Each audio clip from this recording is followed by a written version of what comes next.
Si Soma ay isang kumpletong nerd na walang ibang babae na kasama at na-transport sa isang mahiwagang mundo ng hari na gustong isakripisyo siya para matiyak na makakaligtas ang kanyang kaharian. Ginamit ni Soma ang kanyang talino at hindi lamang niya nailigtas ang kanyang buhay, kundi naging bagong hari din siya na maaaring pakasalan ng prinsesa at magsimula ng sarili niyang harem habang sinusubukang pigilan ang isang malaking digmaan na malapit nang mangyari. Si Soma ay isang tunay na nerd na nakatira kasama ang kanyang lolo sa makabagong Japan at isang napaka-realistikong tao pagdating sa pagpaplano. Ang guy na ito ay palaging nag-aaral sa aklatan dahil gusto niyang maging. Isang araw, nang nasa aklatan siya, lumapit siya para kumuha ng libro mula sa estante. Nang biglang may maliwanag na ilaw na lumitaw sa itaas niya. Mukhang halatang nalilito siya sa pangyayaring ito, pero bago siya makagawa ng anuman, sinipsip siya papasok dito at sa susunod na sandali, nahulog siya mula sa langit sa isang ganap na hindi kilalang lupa. Siya ay sobrang natatakot, iniisip na mamamatay siya sa pagbagsak mula sa taas na ito, pero nakakagulat na siya ay malambot na bumagsak sa lupa nang walang anumang pinsala. Inalag niya ang pagkahilo at napansin na siya ay napapaligiran ng mga nakatanghaling figura na nakatingin ng mabuti sa kanya. Nakakatakot ito sa kanya ng kaunti. Pero naglagay siya ng matatag na mukha at nagpa siya na magpanggap na siya ay ganap na may kontrol sa sitwasyon. Ang mga nakatanghaling figura ay naghatid sa kanya sa kung ano ang mukhang isang hukuman para sa kanya. Tumingin siya sa paligid at nakita ang mga taong nakasuot ng napakalumang uniforme. Ang ilan sa kanila ay hindi nga lalaki, pero parang halo sila ng mga hayop at tao. Ang hari, na nakaupo sa trono hanggang ngayon, ay tumayo at tinanggap siya sa kanyang kaharian na tinatawag na si Soma na bayani, na nagpalito sa kanya. Nagpasalamat ang hari sa kanya sa pagtugon sa kanyang tawag, pero inis si Soma dahil hindi naman siya tumugon sa anumang tawag at parang hinayla siya mula sa kanyang lugar nang walang pahintulot at dinala dito. Napaatras ang hari at humiling na huwag siyang magalit sa kanila dahil mayroon silang paliwanag. Ipinaliwanag niya na kasalukuyan siyang nasa isang mundo na may mga mangkukulam at mga wizard, mga duwende at mga elf, mga kabalyero at mga dragon na malayang naglalakad sa mundo. Ilang panahon na ang nakalipas, gayunpaman, isang maliit na puwang ang nagbukas sa hilagang bahagi ng kanilang kontinente at bigla na lang lumitaw ang isang malaking hukbo ng lumabas ang mga demonyo mula dito. Lahat ng mga kalapit na kaharian ay nagsimulang pagsamahin ang kanilang lakas para labanan ang mga demonyo, ngunit tila hindi matutunan ang mga demonyo at gaano man karami ang kanilang mapatay, laging may kapalit agad. Subalit sa kasamaang palad, ang kanilang kaharian ay walang-walanghang na lakas tao kaya't hindi sila makapagpatuloy sa labanan na ito na talo na. Tumingin si Soma sa hari at sinabi sa kanya na wala siyang balak na makipaglaban sa mga demonyo. Tila naiinis ang hari, kaya't isa sa kanyang mga ministro ang lumapit at ipinaliwanag sa kanya na isa sa mga kaharian na kilala bilang Chaos Empire ang pinakamalakas sa lahat at patuloy na humihingi ng tulong pinansyal mula sa kanila. At kung hindi sila mag-aalok ng tulong pinansyal, banta ng imperyo. Sila sa digmaan. Tinanong ni Soma ang ministro tungkol sa kung paano siya konektado sa lahat ng ito at ang ministro ay nakababa ang tingin, nahihiya, at sinabi niyang nagpa siya silang magpatawag ng isang bayani at ialok ito sa imperyo na yun dahil ito lamang ang paraan para hindi na sila magbayad ng pera dahil wala silang pera. Nagulat si Soma sa labis na paraan at walang imik na tumingin sa hari na mukhang nahihiya. Tinanong niya ang hari kung ito ang plano na tumawag ng isang sinumpaing bayani sa kanyang kaharian at tumango ito ng may kagalakan. Nagsimula si Soma na mag-isip kung ano ang maaari niyang gawin upang makatakas sa sitwasyong ito at napagtanto na wala siyang paraan upang tumakas dito dahil malamang ay mahuhuli siya ng napakadali at maaaring maging magulo. Para sa kanya, nagpasya siyang harapin ang sitwasyong ito ng may logika at realidad. Tumingin siya sa hari at tinanong siya kung alam ba niya kung ano ang mangyayari sa kanya kapag inilipat siya sa empire ng kaguluhan. Umiling ang hari at sinabi niyang wala siyang ideya kung ano ang mangyayari sa kanya, na tiyak na hindi iyon ang gustong marinig ni Soma. Tinanong niya kung alam man lang niya na siya ay magiging ligtas kapag inilipat sa kanila o kung agad ba siyang papatayin dahil sa kung anong dahilan. Wala silang sinagot sa tanong na iyon, na nagbigay sa kanya ng realization na hindi siya maaaring umasa sa swerte at nagpa siya na kunin ang mga bagay sa kanyang sariling mga kamay. Tumingin siya sa hari at tinanong siya tungkol sa huling pagkakataon na may hero na tinawag sa kaharian na ito at sumagot ang ministro na sa huling pagkakataon na may hero na tinawag. ay 500 taon na ang nakalipas at simula noon, ang mga tao ay sumusubok ngunit hindi makatawag ng sinuman. Agad na pinindot ni Soma ang issue at tinanong sila kung ano ang mangyayari matapos nilang ibigay siya. Titigil ba sila sa paghingi ng mga bagay mula sa kanila pagkatapos nito? Ito ang nagpatahimik sa lahat habang napagtanto nilang hindi nila maaring patuloy na tumawag ng mga bayani upang ibigay. Ang hari ay mukhang nalilito at nagpasya si Soma na ito na ang pagkakataon na kailangan niyang gamitin upang makaalis sa problemang ito. Tumingin siya sa kanila at sinabi sa hari na tutulungan niyang makaalis sila sa sitwasyong ito dahil siya ang napili, ang bayaning mangguna sa kanilang kaharian sa rebolusyon. Lahat ay nagulat dito ngunit sinabi ni Soma sa hari na susuriin niya ang lahat ng pinansyal. Mga tala at ayusin ang lahat upang ang kanilang kaharian ay makapagsimula ng mas maraming pera at hindi magkolap sa ilalim ng sariling timbang. Lahat ay natutuwa sa kamanghamanghang talumpating ito at nagpasya ang hari na subukan ito. Pumasok silang lahat sa silid at napagtanto ni Soma na wala talaga siyang balak sa ngayon ngunit nagpasya siyang kunin ang lahat ng ulat ng pananalapi mula sa hari at ministro. Kaya sa loob ng 3 araw at 3 gabi, tuloy-tuloy silang nag-usap tungkol sa lahat ng pananalapi ng kaharian at sa wakas ay nakabuo siya ng isang solusyon. Kinabukasan, nagtipon-tipon silang lahat sa harap ng isang napakalaking madla kung saan si Soma ay labis na pagod sa kakulangan ng tulog at mukhang maaari na siyang matulog anumang oras. Sandali, ang hari ay nakatayo sa kanyang tabi at ipinaliwang na siya. Ang hari ay nagpasya na si Soma ay mas karapat-dapat na mamuno sa kaharian at simula ngayon ay ililipat niya ang pagkahari kay Soma. Lahat ay nabigla sa revelasyon na ito ngunit walang mas nagulat kay Soma na walang ideya na mangyayari ito. Bukod pa rito, ipinahayag ng hari na upang patatagin ang kanyang pag-angkin sa trono, nagpasya siyang pakasalan ang kanyang tanging anak na si Liz kay Soma. Sa isang iglap, ang buong buhay ni Soma ay nagbago at siya ay binigyan ng tungkulin na baguhin ang buhay ng lahat ng mga nasasakupan sa kanyang kaharian. Umupo siya sa kanyang silid at nagsimulang magtrabaho sa isang kwarto na puno ng mga papeles nang walang pahinga o tulog. Dahil sa dami ng trabaho, bigla siyang narinig ang pinto na nagbukas at isang magandang babae na nakasuot ng militar na uniforme ang pumasok nang walang sinasabi. Sobrang pagod na si Soma kaya hindi na siya tumingin mula sa kanyang trabaho at tinanong siya kung siya ay may kaalaman at marunong magbasa at sumulat. Nabigla si Liz at mainit na sumagot na siya ay isang napakamatalinong tao. Nagtanong si Soma sa kanya ng ilang simpleng tanong sa matematika nang hindi tumitingin sa mga ito at nang nakasagot siya ay humiling siya sa kanya na tulungan siyang ayusin ang mga papeles. Lumapit si Liz sa kanya at inihayag na siya ay kausap ang anak ng dating hari. Nagpaangat si Soma mula sa kanyang mga papeles at tinanong siya kung bakit siya nakasuot ng militar na uniforme. Ipinaliwanag niya na palagi siyang may hilig para sa labanan at gustong tumulong sa mga harapang linya kaya't nag-enroll siya sa militar. Tinalakay niya kung ano ang ginawa niya sa kanyang ama dahil walang paraan na sisuko ang kanyang ama sa pagmamay-ari ng trono. Nagbuntong hininga si Soma at sinabi sa kanya na siya ay tinawag sa kakaibang lugar na ito at gusto lamang niyang tumakas mula sa pagkakapadala sa kaharian ng kaguluhan ngunit humanga sa kanya ang kanyang ama at ginawa siyang hari. Pinapayuhan siya nito na hindi ito magtatagal dahil ayaw niyang maging hari at gusto lang niyang bumalik sa kanyang sariling lugar. Sinabi niya na mananatili siya sa kaharian na ito ng 2 o 3 taon hanggang makabawi ang kaharian at maging mas matatag sa pananalapi. Sinabi din niya na huwag mag-alala tungkol sa kasal dahil maaari niyang kanselahin ito anumang oras na gusto niya. Tila humanga si Liz pagkatapos na narinig ang tungkol sa kanyang cab modesty at nagpa siya na makipag-usap sa kanya ng mas magalang.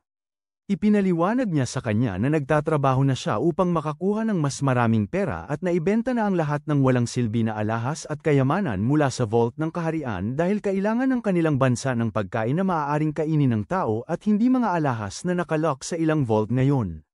Si Liz ay tila natatakot at sinabi sa kanya na marami sa mga kayamanang iyon ay mga sinaunang artifact na talagang napakahalaga. Pinakalma siya ni Soma sa pamamagitan ng pagpapakita sa kanya ng listahan ng mga bagay na kanyang inorganisa at kung paano hindi siya nagbenta ng anumang mga item ng pambansang pamana o anumang bagay na may madilim na mahika. Naibenta lang niya ang mga pangunahing alahas sa ginto at pilak. Si Liz ay tila mas relaxed na ngayon at tinanong siya, tunguhin, Sumagot si Soma na hindi siya magpapadala ng pera sa kaharian ng kaguluhan sa ngayon dahil ang mga tao sa kahariang ito ay nagugutom pa at nangangailangan ng makakain. Iminungkahi ni Liz na sa halip na ipadala ang pera diretso sa imperyo ng kaguluhan, maaari niyang gamitin ito upang palakasin ang kanilang sariling militar.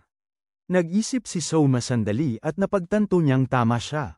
Kung ibigay nila ang pera sa imperyo ng kaguluhan, patuloy lang silang hihingi ng higit pa, ngunit kung ipuhunan ito sa kanilang sariling militar, maaaring makayang itayo ang kanilang sarili laban dito at bawiin ang kanilang posisyon. Dahan-dahan ngunit tiyak na nagsisimula ng maunawaan ni Soma kung paano gumagana ang mundong ito.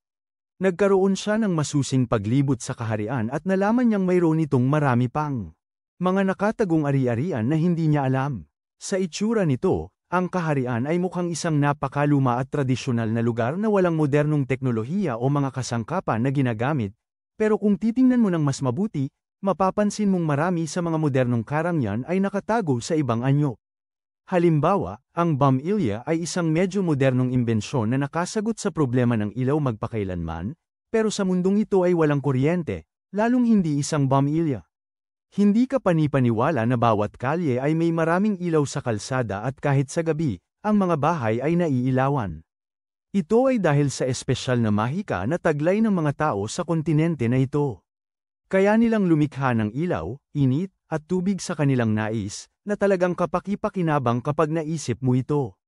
Kinuha din ito ng isa sa mga magsalita sa mga pari na nagsabi sa kanya na ilagay ang kanyang kamay sa kanyang statwang mukhang tanga na nagsasabing kung siya ay may kakayahan sa mahika, agad niyang malalaman.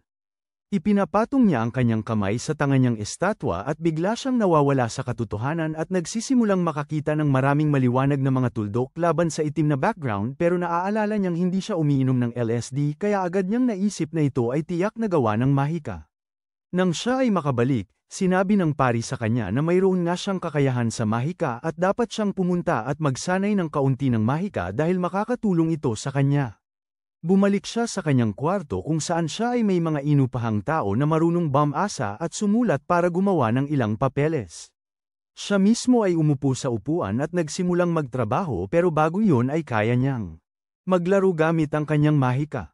Inililipat niya ang kanyang kamalayan sa 3 ballpen na agad na nagsimula sa paggawa ng mga papeles. Sinubukan niya sa ika-4 na ballpen pero hindi ito gumana na nagpaalam sa kanya na sa ngayon 3 bagay ang kanyang limitasyon. Habang ginagawa ang mga papeles, pumasok si Liz sa silid upang tingnan siya at nagulat nang makita ang mga mahikal na ballpen. Tinanong siya nito tungkol dito dahil hindi niya pa talaga nakita ang ganitong uri ng mahika ngunit sinabi ni Soma na nilikha niya ito ngayong mga sandaling ito. Wala namang problema si Liz na maniwala dito ngunit bago pa siya makapagtanong ng iba pa, sinabi niya na dapat magtrabaho na siya at inabot sa kanya ang napakaraming papeles. Patuloy silang nagtatrabaho ng walang katapusang oras bago tuminag si Soma at nakita na lahat sila ay natutulog na dahil sa pagod. Naglakad siya kay Liz na natutulog din sa sofa at pinagmamasdan siya saglit bago itulak ang ilan sa mga buhok sa kanyang mukha ng may pagmamahal. Si Liz, gayunpaman, ay sanay na sa mga tulad niya at agad na nagising at tinanong siya kung ano ang ginagawa niya. Sinabi ni Soma na dumaan lang siya para tingnan kung natutulog siya o hindi at wala ng iba. Kinabukasan, sinabi niya sa kanya na gusto niyang ipakita sa kanya ang isang bagay at pareho silang umakyat sa kabayo. Nagulat si Liz dahil karaniwan ay dapat ang isang lalaki ang humawak ng reins pero nakasakay si Soma sa likod ng kabayo na mahigpit na hawak ang kanyang bewang dahil hindi siya marunong magmaneho ng kabayo. Pareho silang naglakbay sa isang kagulat-gulat na romantikong sakay na nagtapos malapit sa isang malaking bukirin na natakpan ng puti. Bumaba sila at naglakad si Soma kasama si Liz at ipinakita sa kanya ang mga bukirin na nagbibigay ng impormasyon. Sinasabi niya na ang kanilang buong bansa ay punong-puno ng mga plantasyon ng bulak na tulad nito na halos walang silbi. Ipinaliwanag niya na dati ang bulak ay isang napakahalagang kalakal kaya lahat ng mga magsasaka ay nagpasyang magtanim nito sa malaking sukat upang makapag-export sila at kumita ng maraming pera. Nagresulta ito sa buong kaharian na nagsimulang mag-produce ng bulak sa halip na iba pang mga pananim. Wala sanang problema kung sa perang kinita ay madali silang makaka-import ng pagkain pero ang problema ay nagsimula ring magtanim ng bulak ang ibang mga bansa na nagdulot ng pagtaas ng supply habang hindi ganon kataas ang demand na nagresulta sa pagbagsak ng presyo ng bulak na bumaba na sa lupa at wala ng halaga. Ito ang dahil dito ang kanilang bansa ay nahihirap sa sobrang tagutom at wala silang makain. Si Liz ay mukhang malungkot dahil siya sana ang isa sa mga lider ng bansang ito at wala siyang kaalaman tungkol sa buong gulo na ito. Humihingi siya ng tawad sa kanya pero sinabi niya na hindi siya dapat humingi ng tawad sa sinuman kundi tulungan siyang maibalik ang bansa sa dati nitong kaluwalhatian. Bumalik sila sa dining hall at nagsimula ng mag-agahan ng may isang lalaking tinawag na Art na nagpakilala bilang lider ng mga gwardya. Umupo siya sa tabi nila at nagtanong kay Soma kung may maitutulong siya. Sinabi ni Soma ng tapat na hindi maraming tao sa bansang ito ang kapaki-pakinabang dahil karamihan sa kanila ay walang ideya sa kanilang ginagawa. Sinabi niya na siya ay talagang nangangailangan ng mas maraming sanay na tao at mga tao. May mga espesyal na kasanayan. Yumuko si Ark at sinabi sa kanya na makikita niya kung ano ang maaari niyang gawin bago siya umalis. Nagkaroon ng tsaa sina Liz at Soma kung saan biglang nagkaroon ng ideya si Soma at tinanong si Liz kung mayroon silang anumang klase ng broadcasting device. Walang ideya si Liz kung ano ang pinatutungkulan ng lalaking ito kaya tinangkang ipaliwanag ni Soma kung anong klaseng device ang tinutukoy niya at biglang sumigaw si Liz na mayroon silang ganitong device para sa pampublikong anunsyo. Perpekto ito para sa plano ni Soma kaya sinabi niya sa kanya na dalhin siya sa device sa lalong madaling panahon. Ipinaliwanag niya sa kanya na magre-recruit siya ng lakas paggawa mula sa pangkalahatang publiko. Sinabi ito sa kanya na ginagawa na nila ito na nagulat si Soma at tinatanong niya siya kung paano sila pumipili ng mga tao. Sumagot siya na mayroon silang serye ng mga nakasulat na eksaminasyon at ang mga taong pumasa sa lahat ng ito ay kinukuha sa kastilyo bilang mga manggagawa. Sinasabi ni Soma sa kanya na ang estratehiya ay labis na hindi epektibo dahil malamang na nawawalan sila ng mga napakatalentadong individual.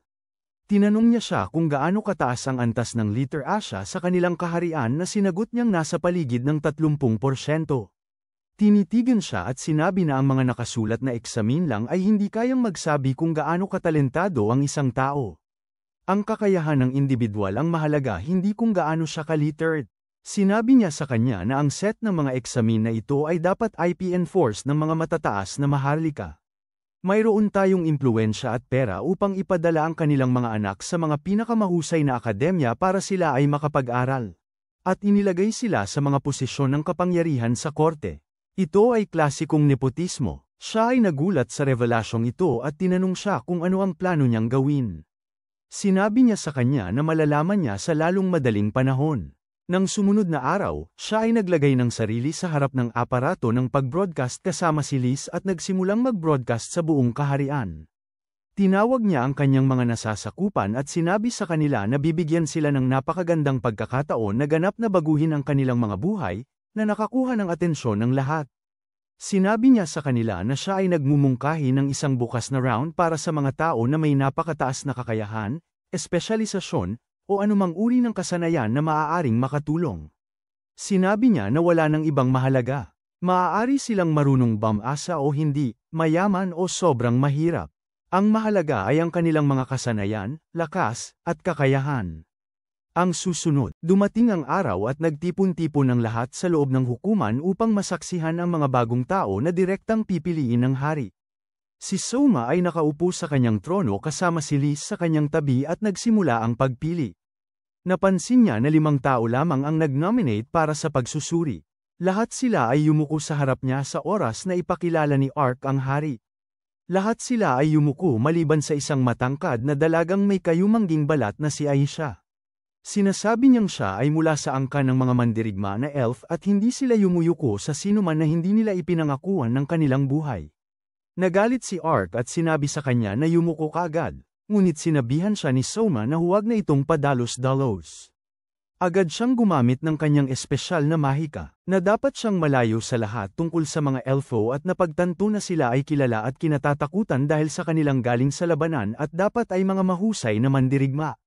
Sinabi niya sa kanya na isa siya sa mga pinakamahusay na mandirigma sa kanyang angkan, kaya naman isa siya sa pinakamagaling, kung hindi man ang pinakamagaling, na mandirigma sa buong kaharian. Tinanong niya si Soma kung maaari siyang tulungan nito. Nabigla siya at hindi alam kung ano ang sasabihin, pero ipinanatag ng elfo na sa isang dahilan, ang pinagpalang gubat kung saan sila nakatira ay mabilis na bumababa ang kalagayan ng walang dahilan.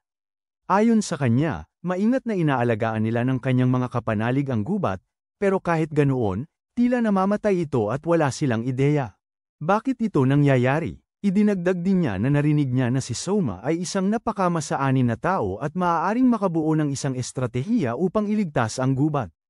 Mukhang nalilito si Soma, pero mabilis siyang nag-isip at nagtanong kung pinapaliit ba nila ang gubat o hindi.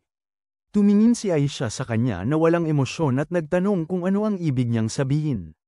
Napagtanto ni Soma na ang mga teknik na ito ay maaaring medyo moderno at ipinaliwanag sa kanya na kapag ang isang gubat ay pinabayaan na lumago ng mag-isa, kadalasang natatakpan ng mga matatandang punong kahoy ang lahat ng canopy, na nagreresulta sa kawalan ng sinag ng araw na nakakapasok sa sahig ng gubat dahilan kung bakit walang mga punla o batang punong kayang lumago. Ang buong sahig ng gubat ay lumubog at wala ng mga bata. Mga halaman upang palitan ng anumang mas matatandang puno na maaaring mahulog. Ito rin ay nag-iiwan sa lugar na mas madaling kapitan ng erosayon at iba pang malalaking suliraning likas. Bigla, si Aisha ay tuluyang bumaw sa kanyang harapan at sinabi na siya ay nangangako ng kanyang buong buhay kay Soma at handang makipaglaban para sa kanya at mamatay para sa kanya. Sinabi niyang pakiusap ay tanggapin siya bilang kanyang tagapagtanggol at sinabi na tulungan sila na ibalik ang gubat. Si Soma ay magiliw na tinanggap siya at ang susunod na babae na lumapit para sa pagsubok ay lumabas na isang magandang katulong na tinatawag na Juna. Siya ay sinasabing isa sa pinakamagandang tao na umiiral sa kaharian at siya ay sinasabing pinakamagaling na mang-aawit na kailanman ay umiral. Ayon sa ministro, Juna ay nagmula sa isang mahabang linya ng mga sirena na dating sobrang ganda at nagwasak ng mga barko sa pamamagitan ng pag-akit sa mga marinong naligaw ng landas nang sundan nila ang kanilang magandang boses. Napagtanto ni Soma na kung totoo ito, ang pag-awit ay dapat na nasa kanyang dugo. Tinawag niya siya at hiningi na umawit ng isang kanta para sa lahat habang ito ay isinasahimpapawid sa buong kaharian. Tumingin siya sa kanya at sinabi na wala siyang problema na gawin yun pero karamihan sa kanyang mga kanta ay malungkot at mapanlikha. Tinanong siya ni Soma kung maaari ba siyang matutong umawit ng isang kanta pagkatapos lang makinig dito ng isang beses at sumagot siya ng oo. Mabilis na kinuha ni Soma ang kanyang telepono at ibinigay sa kanya ang isang earphone upang marinig ang isa sa mga kanta na nasa loob nito. Mukhang nagustuhan niya ang kanta at naipasa ang vibe check. Ibinigay niya ang gumamit ng earphone si Soma at lahat ay tila nagulat sa bagong aparato na agad na inilabas ni Soma mula sa kanyang pantalon. Naghanda siya at nagsimulang kumanta ng napakagandang awit at pagkatapos ng kanyang pagtatanghal, pumalakpak ang lahat para sa kanyang mahusay na pagkanta. Sinabi ni Soma sa kanya na talagang humanga siya sa kanyang kakayahang alalahanin ng isang awit pagkatapos itong marinig ng isang beses at kantahin ito ng perpekto. Ang susunod na lumapit ay isang matabang hanggal na nagngangalang Pancho. Tila siya ay labis na kinakabahan at pawis na pawis. Tumayo siya at sinubukang magsalita sa hari ngunit nahulog matapos madapuan ang kanyang sariling binti tulad ng isang hanggal. Tumayo siya at ipinaliwanag na ang kanyang espesyal na kakayahan ay siya ay isang matako at nasubukan na halos lahat ng ulam na inaalok ng bansang ito. Inaasahan niyang pagtatawanan siya ni Soma ngunit nakakagulat. Sapat na tumakbo si Soma upang makipagkamay sa kanya at sinabing hinihintay niya ang isang tao na katulad niya at talagang masaya siyang i-hire siya. Sinabi niya kay Pancho na sa panahon na ang buong kaharian ay nagdurusa sa taggutom, ang mga kakayahang tulad ng kanya ay napakahalaga. Talagang nakapagbigay ito ng tiwala kay Pancho at nagsimula siyang umiyak na sinasabing sa buong buhay niya, tinawag siyang mataba, na totoo naman. Pero si Soma ay may ibang pananaw at sinabi sa kanya na siya ang magiging responsable sa pagdadala ng kanilang bansa mula sa taggutom pabalik sa kasaganaan. Ang susunod na kandidato ay lumitaw na isang emo na lalaki na lumapit kay Soma at ipinakilala ang sarili bilang Kaz. Sinabi niya kay Soma na habang hinuhusgahan ni Soma ang iba, siya naman ay humuhusga sa kanya. Siya ay dapat isa sa mga pinakamahusay na isipan sa buong kaharian at labis na mahilig sa pagbabasa ng iba't ibang uri ng panitikan na makuha mo. Siya ay isang napakamaalaman na tao na agad na napansin ni Soma mula sa kanyang pagsasalita. Tinanong niya si Kaz kung ano ang kanyang desisyon at kung sa tingin niya ay karapat-dapat si Soma na maging hari o hindi. Tumugon si Kaz ng kalmado na ang lahat ay nakasalalay sa isang desisyon na ginawa ni Soma. Nakasalalay ito sa kung sa palagay ni Soma ay walang silbi ang taba o hindi. Kung sa palagay niya ay walang silbi ang taba, mabibigo siyang maging karapat-dapat na hari dahil hindi niya alam kung ano ang pinakamahalaga sa kanyang kaharian sa ngayon. Pero sa kabila nito, siya ay labis na nasiyahan matapos ang pagdating ng taba. Ito ang nagpaniwala sa kanya na si Soma ay talagang may talino at hindi lang basta isang walang pangalan. Talaga namang humanga si Kaz kaya tinanong niya si Soma na maging kanyang komandante at pahintulutan siyang maging kanang kamay at tagapayo. Humanga si Soma sa kakayahan ni Kaz sa paggawa ng desisyon at nagpasya siyang kunin siya bilang kanyang tagapayo. Ang huling taong lumapit ay isang loli na tinatawag na Tomo. Siya ay isang batang lobo na dapat kayang makipag-usap sa lahat ng hayop ng bawat lahi. Mukhang labis siyang kinakabahan at halos hindi siya makapagsalita para sa kanyang sarili. Nagkomento si Liz na ang mga miyembro ng klan ng lobo ay hindi nakikita sa loob ng kanilang kaharian, na sinagot ni Soma na maaari siyang isang refugee. Hiniling niyang magsalita siya ngunit hindi siya sumagot at lalo pang natatakot. Nagpasya si Soma na bumaba mula sa kanyang trono at lumapit sa kanya. Nakayuko sa harap niya at tinanong siya kung ano ang problema. Bumulong siya sa kanyang tainga na may masamang nangyayari at may sinabi na nagpapalapad ng mata ni Soma sa gulat. Mabilis na nakabawi si Soma at nag-acting na parang walang nangyari. Tumayo siya at nagsimulang maglakad pabalik sa kanyang trono. Sinabi sa kanila na maaari na silang umalis sa ngayon pero nais niyang makita ang loli sa kanyang silid.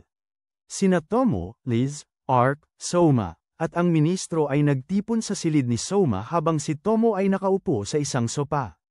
Tinanong ni Soma ang mga iba kung narinig ba nila ang sinabi ni Tomo sa kanyang tainga pero lahat sila ay umiling na sinasabing bahagya lang itong bulong at walang nakakarinig sa aktwal na sinabi niya. Sabi, si Soma ay humihingal ng ginhawa na alam niyang walang ibang nakakarinig sa kaharian habang ito ay pinapahayag sa buong lugar. Sinabi niya sa iba na ang kanyang ibabahaging impormasyon ay dapat itaga sa bato at itago mula sa sinuman sa kahit anong halaga dahil maaari itong makagulantang sa buong kaharian. Sa wakas ay ibinunyag niya na sinabi sa kanya ng loli na hindi lamang siya nakakapagsalita sa mga hayop kundi nakakapagsalita rin siya sa mga demonyo. Si Liz ay labis na nagulat at sinabi kay Soma na ito ay tiyak na isang pagkakamali dahil ang mga demonyo ay nagsasalita ng wika na lubos na kakaiba sa sinumang wika ng ibang lahi at wala ng taong buhay na makakaunawa sa kanilang wika maliban sa kanilang sariling guild. Tumingin si Soma sa kanya at sinabi na ito ang dahilan kung bakit si Tomo ay marahil isa sa mga mga mahalagang tao sa buong bansa, mas marami pa kaysa sa kanya. Tinanong ni Liz si Tomo kung saan niya nalaman na maaari siyang makipag-usap sa lahi ng mga demonyo at sumagot siya na nung isang beses nung siya ay nasa gubat, naglalakad-lakad lang siya at nag-e-enjoy nang bigla siyang nakarinig ng mga kakaibang tunog at nagpunta upang alamin. Sa kanyang takot, nakita niya ang isang tao mula sa lahi ng mga demonyo na mababa ang katawan at may ulo ng aso na nakatingin sa kanya. Nagsimula siyang sumigaw ng tulong nang sinabi ng demonyo na tumahimik siya sa sarili nitong wika na kanyang naintindihan at tumigil siya sa pagsusigaw na takot sa kanya. Nagulat ang demonyo dito at tinanong siya kung naiintindihan niya ang sinasabi niya at sumagot siya ng oo. Bigla silang nakarinig ng maraming tunog na papalapit at sinabi ng demonyo na tumakbo siya bilang kung nakita sila ng iba. Papamartir sa kanya. Ito na ang huling beses na nakita niya siya habang siya ay tumatakbo palayo sa sitwasyon. Tinitingnan ni Liz si Soma at tinatanong siya kung plano ba niyang magkaroon ng kompromiso sa pagitan ng mga tao at mga demonyo dahil halos imposible ito dahil pinatay nila ang di mabilang na tao ngunit sa sagot ay sinabi ni Soma na pinatay din ng mga tao ang di mabilang na mga demonyo. Iminungkahi niya na may posibilidad na ang buong digmaan na ito ay isang malaking hindi pagkakaintindihan sanhi ng hindi pagkakaunawaan ng bawat panig. Nag-isip si Liz sandali at napagtanto niyang maaaring tama siya. Sinabi niya kay Ark na si Tomo ay kailangang bigyan ng mataas na antas ng seguridad kaagad at dapat siguraduhin na siya ay mapanatiling ligtas. Ngunit sinabi ng ministro sa kanila na magdudulot lamang ito ng higit pang. Ang pamilya niya ay mahalaga sa kanya at nakuha niya ang kanyang lakas mula sa kanila. Sinabi ni Soma na dapat silang makahanap ng paraan upang pareho silang maging masaya.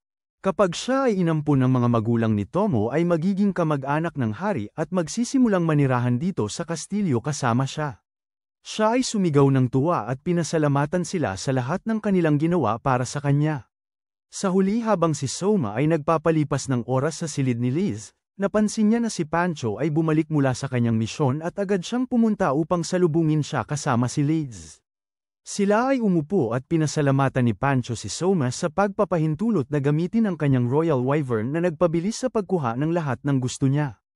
Ang susunod na ulam na dinala ni Pancho ay nagdulot ng takot sa bawat isa sa kanila. Lumabas itong isang slime monster. Lahat sila ay tila nandidiri pero si Pancho ay nakasuot ng apron at nagsimulang ipatong ang slime sa countertop at gupitin ito sa maliliit na noodle. Gaya ng hiwa bago niya ito pakuluan sa tubig kasama ang asin at magdagdag ng ilang gulay at stock. Ang natapos na produkto ay tila hindi kaakit-akit sa kanila pero nagkomento si Soma na ang ulam ay mukhang si Raymond mula sa kanyang mundo at umupo para kumain. Kumagat siya at labis na nagulat na kahit na ang lasa ay tulad ni Raymond at nagsimula siyang sumipsip ng maingay. Unti-unting sinubukan din ito ng iba at nagsimula silang mag-enjoy. Sa wakas, natapos ang broadcast na yun at lumabas na napaka-successful dahil agad na ang bawat kainan sa lugar ay nagsimulang mag-alok ng lahat ng mga pagkaing ipinakita nila at hindi nagtagal ay nagsimula rin silang maghalo-halo ng mga bagay upang makalikha ng mga bago at kapanapanabik na pagkain. Tinawag siya sa silid ng trono ng isa sa mga gwardya na nagsabi sa kanya na ang punong ministro ay nananawagan ng pagkakataon na makipag-usap sa hari kaya pumasok si Soma sa silid. Nakita ni Becky sina Kaz at ang punong ministro na nakabaw sa harap niya. Sinabi niyang bumangon sila at ipahayag ang kanilang saloobin. Sinabi ng punong ministro na nararamdaman niyang dapat niyang sundan ang halimbawa ng dating hari at magbitiw sa kanyang posisyon upang bigyan ng pagkakataon ang mga bagong lider na magtagumpay at mapabuti ang sitwasyon sa pamamagitan ng paggamit ng mga bagong teknik kaysa sa pagsunod sa lumang pamamaraan dahil mukhang hindi ito epektibo. Mukhang nagulat si Soma sa biglaang pagbibitiw na ito at tinanong siya tungkol sa kanyang kahalili dahil kailangan nila ng punong ministro na kasing talino at kasing marunong niya. Gayunpaman, ang ministro, sinasabi ni Soma na huwag mag-alala si Kaz dahil maaari niyang kunin si Kaz bilang kanyang apprentice at naniniwala siyang handa na siya para sa posisyon ng punong ministro at makakagawa ng mahusay na trabaho sa hinaharap. Tumitingin si Soma kay Kaz na nakatayo doon at napagtanto niyang maaaring siya na ang perpektong kandidato para sa trabaho. Tinatanggap niya ang pagbibitiw ng ministro at itinatappointed si Kaz bilang bagong punong ministro. Tumingin si Kaz kay Soma at nagpasalamat sa kanya bago sinabi na magpahinga siya ng buong araw dahil siya ay nagtatrabaho ng tuloy-tuloy at kung magpapatuloy siyang magtrabaho ng ganito ay mauubos ang kanyang lakas na magreresulta sa pagbaba ng produktibidad ng mga tao sa paligid niya. Sa una, tila ayaw ni Soma na magpahinga dahil naniniwala siyang marami pang dapat gawin. Trabaho na kailangang tapusin pero sinasabi ni Kaz sa kanya na kailangan niyang magpahinga sa araw na yun anuman ang mangyari at maaari niyang tapusin ang natitirang trabaho sa susunod na araw. Nag-decide si Soma na sundin ang kanyang payo at nag-ayos ng isang date kay Liz na sinamahan sila ni Aisha. Sa simula, parang nagulat si Liz sa katotohanan na nagpapahinga si Soma at tinanong siya kung ayos lang siya. Sinabi ni Soma sa kanya na okay lang lahat at gusto lang niyang magpahinga ng isang gabi. Sinabi ni Liz sa kanya na hindi sila dapat lumabas bilang hari at reyna. Kumuha siya ng ilang uniforme ng paaralang militar at ibinigay ito sa kanya habang siya mismo ay nakasuot ng isa. Kumuha sila ng proteksyon kay Aisha at pagkatapos ay pumasok sa lungsod. Matapos maglibot ng kaunti, nagdesisyon silang bisitahin si Juna sa kanyang kafe at umupo sa isang booth para kumain ng ilang nakaka-relax na snacks. Habang nagpapahinga, nasa kanilang upuan at nag-uusap tungkol sa kaharian, naidinig nila ang medyo malalakas na pag-uusap mula sa katabing mesa kung saan naroon ang isang fox girl at isang lalaking may pulang buhok. Mukhang nag-aaway sila at sobrang lakas ng boses nila na hindi mapigil ni Soma na marinig ang buong usapan. Ang pangalan ng fox girl ay Kid at ang lalaki ay si Hal. Umiwas silang mag-usap muli at sinabi ni Hal kay Kid na wala siyang tiwala sa bagong hari dahil mukhang napakabata at walang karanasan ng tao, kaya bakit siya susunod sa isang taong kapareho lang ng edad niya at marahil ay kulang din sa karanasan sa digmaan.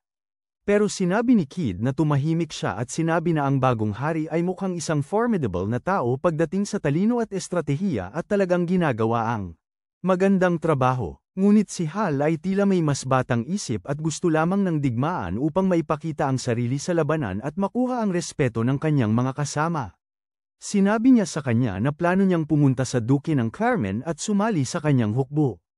Si Kid ay tila natigilan at sinabi sa kanya na huwag nang ulitin yon dahil ang Duke ng Carmen ay isang hayagang rebelyon laban sa bagong hari ng walang dahilan.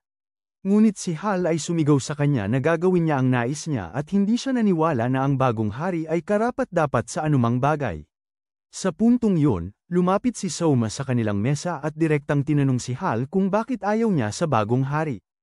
Tumingin si Hal sa kanya at tinanong kung sino siya, ngunit si Kid ay tila nakikilala si Soma sa sandaling makita siya at nagkaroon ng napakanabibigatan. Umupo silang lahat sa ibang mesa at nagsimula ulit makipag-usap. Muli, sinubukan ni Hal na harapin si Soma at tinanong siya kung sino sa tingin niya siya, pero agad na hinawakan ni Aisha ang kanyang kamay at piningot ito bago niya hinawakan ang mukha ni Hal sa kanyang mga palad at piniga ito. Sinabi ni Soma na bitawan siya dahil dapat ay sapat na yun habang si Kid ay natatakot na masaktan si Hal. Nagpasya si Soma na itigil ang laro at tumingin kay Hal bago siya tanungin kung hindi pa rin ba siya nakikilala. Agad na napagtanto ni Hal na si Soma ang hari mismo at mabilis na nagbago ang tono ng kanyang boses. Tinanong ni Soma siya kung bakit nais niyang makipag-usap sa Duke ng Carmen, pero wala nang nasabi si Hal dahil sa takot. Tumitig si Soma sa siya at sinasabi sa kanya na hindi niya sasabihin kay Hal na manatili sa kanya at maaari at dapat siyang gumawa ng gusto niya.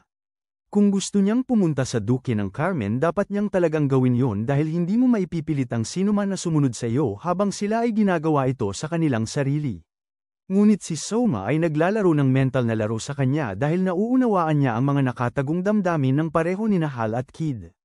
Sinabi niya sa kanya na kailangan niyang maunawaan na sa sandaling siya ay nasa kabilang panig kailangan niyang makipaglaban kay Kid at kung magpasya siyang iwasan ng direktang laban sa kanya may ibang gagawa nito at kung siya ay masugatan hindi siya pahihintulutan ng kanyang hukbo na protektahan siya.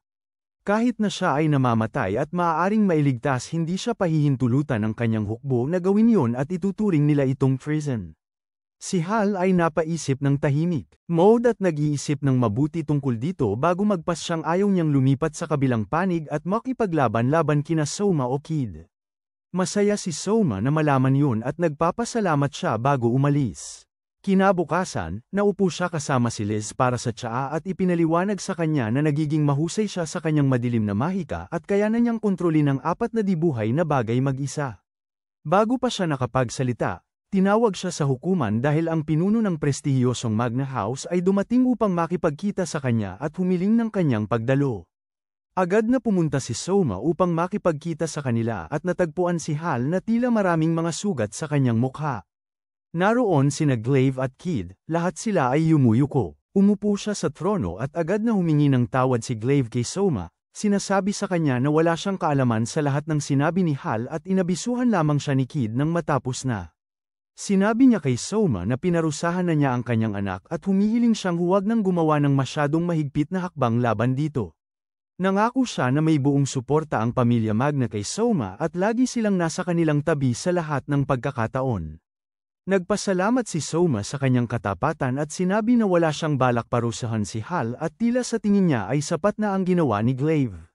Sinabi niya kay Glaive na kukunin niya si Kid bilang isa sa mga mage sa kanyang Royal Guard at gagawing opisyal si Hal sa kanyang Royal Army upang sila ay makasama at suportahan ang isa't isa. Ilang araw ang lumipas at sa wakas ay natapos na ang karamihan sa mga papeles at ang natitirang mga papeles ay maaaring gawin gamit ang madilim na mahika ni Soma kaya hindi na tayo kailangan ng karagdagang tao ngayon. Tinawag niya ang isang pagpupulong kasama ang lahat ng nagtrabaho sa mga papeles sa buong panahon at nang sila ay magsama-sama, binigyan niya sila ng isang marangal na talumpati tungkol sa kung paano sila ang tunay na kayamanan ng kaharian at dahil sa kanila ay maaari na niyang simulan ang susunod na proyekto na makatitiyak sa pangmatagalang kaligtasan ng buong kaharian at kahit na maaaring masolusyonan ang problema sa kakulangan ng pagkain. Sinabi niya sa kanila na magpahinga ng 1 linggo para sa kanilang kahangahangang trabaho. Sinabi niya na sana ay nagbayad siya sa kanila ng karagdagang pera para sa Lahat ng ginawa nila pero ang kaharian ay kulang sa pera ngayon kaya sa halip sinabi niya sa kanila na pumasok sa Royal Wine Cellar na naglalaman ng napakagandang at malalim na lasa ng vintage wine. Sinabi niya sa kanila na maaari silang kumuha ng isang buong bote bawat isa para sa kanilang sarili at gawin ang kung anong gusto nila dito. Maaari nilang ibenta ito o inumin, nasa kanila ang desisyon. Ang buong grupo ng mga lalaki ay nagagalak dito, nagpapasalamat kay Soma sa kanilang kabaitan at nagmamadaling umalis patungo sa wine cellar. Tinanong siya ni Liz kung ito ba ay maayos na bigyan sila ng isang linggo na pahinga mula sa trabaho dahil may marami pa silang dapat asikasuhin. Sinabi ni Soma na mag-relax muna siya ng kaunti dahil ang takbo ng trabaho ay maganda. Sinabi niya na balak niyang gumawa ng isang daungan sa baybayin ng isa sa mga nayon na magiging isang napakastratehikong destinasyon, Rus Trade sa ang kaharian at lumikha ng isang bayan ng kalakalan sa lugar kung saan ang nayon ay nagbibigay ng trabaho sa maraming tao. Sinasabi niya sa kanya na ang mga barko mula sa ibang bansa ay kailangang magbayad ng buwis at toll upang makipagkalakalan sa kanilang kaharian at mababawasan nito ang dami ng ilegal na kalakalan na nangyayari sa kanilang harapan. Bukod dyan, maglalagay ka ng mababang buwis sa anumang barko na dumating sa daungan upang makipagkalakalan ng mga pananim sa mababang presyo na makapagpapababa sa problema ng kakulangan ng pagkain sa bansa. Ipinaliwanag niya sa kanya na ang lahat ay nakadepende sa supply at demand at sa ngayon ang demand para sa mga pananim ay nasa pinakamataas nito habang ang supply ay bumaba sa zero. Kinabukasan, sina Soma, Liz at Aisha ay pumunta sa maliit na nayon kung saan kailangang gawin ang konstruksyon. Nandoon na si Ark at nag-set up ng mga tent para sa lahat. Tinanggap niya si Soma at nang tanungin siya kung may mga issue sa konstruksyon, sumagot si Ark na maraming matatanda sa nayon ang malakas na nagpapayo laban sa pagtatayo ng daungan sa baybayin ng kanilang nayon anumang halaga. Nang tanungin niya ang dahilan ng hindi pagkakaunawaan, sumagot si Ark na naniniwala ang mga matatanda sa isang napakalumang alamat na nagsasabing kung ano man ang itatayo sa lugar na iyon, wawasakin ng mga Diyos ng tubig ang buong rehiyon sa pamamagitan ng pagpapadala ng isang higanteng halimaw na gawa sa tubig na lumulunok ng lahat. Tila interesado si Soma at humiling siya kay Ark na dalhin siya sa mga matatanda na nagsabi nito. Dinala siya ni Ark sa isa sa mga bahay kung saan nakipagkita si Soma sa isa sa mga nakatatanda at umupo sila upang mag-usap. Muli ay pinayuhan ng nakatatanda si Soma na kung itatayo niya ang kanyang daungan doon tiyak na maghihiganti ang mga Diyos ng tubig at wawasakin ang buong rehiyon. Tinanong ni Soma kung kailan nag-destroy ang mga Diyos ng tubig at paano nila nalaman na darating ito. Sumagot ang nakatatanda na nangyari yun nung panahon ng kanyang lolo na naninirahan dito. Ayon sa alamat, bago dumating ang halimaw ng dagat, nagsisimulang gumalaw ang lupa mula sa mga yapak nito at pagkatapos ng kaunting panahon, dumarating ang halimaw mula sa dagat at nilulunok ang anumang nasa daan nito, sinisira ang lahat ng mahal nila. Nag-isip si Soma tungkol dito, nagpasya na tapusin na ang araw at nagpunta pabalik sa kanyang kastilyo. Tinawag niya si Kaz at Ark sa kanyang silid kung saan tinalakay nila ang sitwasyong ito. Tumingin si Kaz kay Soma at tinanong siya kung naniniwala siya sa alamat, ngunit sumagot si Soma na maliwanag na hindi siya naniniwala sa isang halimaw sa dagat kundi ang pinaniniwalaan niya ay ang mga alamat ay palaging may batayan sa katotohanan. Sinabi niya sa kanila na nagpasya siyang baguhin ang lugar para sa pagtatayo at namamemerkado niya ang buong lugar na pinaniniwalaan ng mga residente na sinumpa. Hindi makapaniwala si Kaz sa kanyang narinig at tinanong siya kung natatakot siya sa isang mitolohikal na Diyos ng dagat.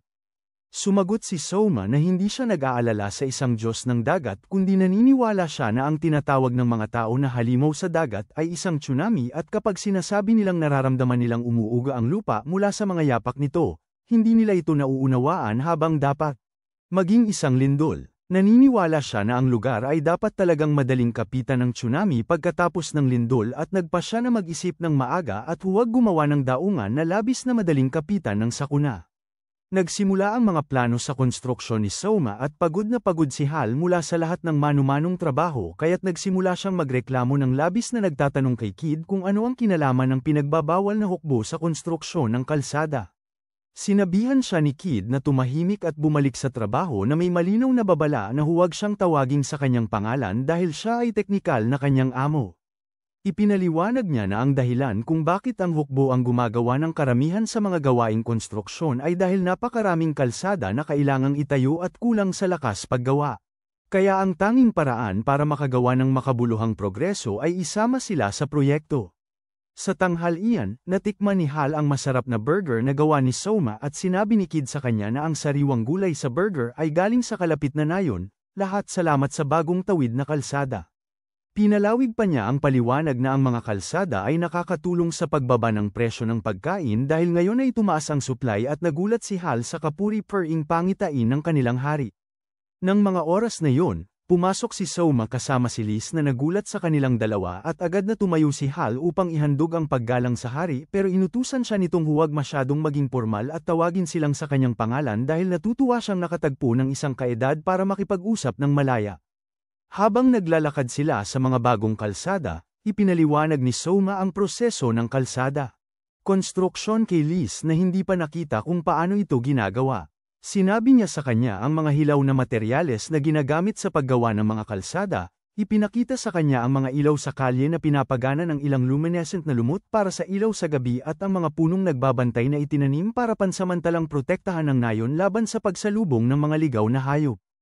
Biglang may isang mensaherong ibon na nakagambala sa kanilang pag-uusap at nagdala ng isang liham kay Aisha.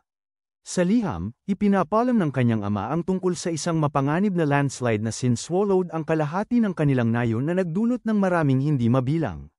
Si Aisha ay halatang nababahala at humihingi ng tulong kay Soma ngunit siya ay lumapit sa sitwasyon na may kalmadong pag-iisip.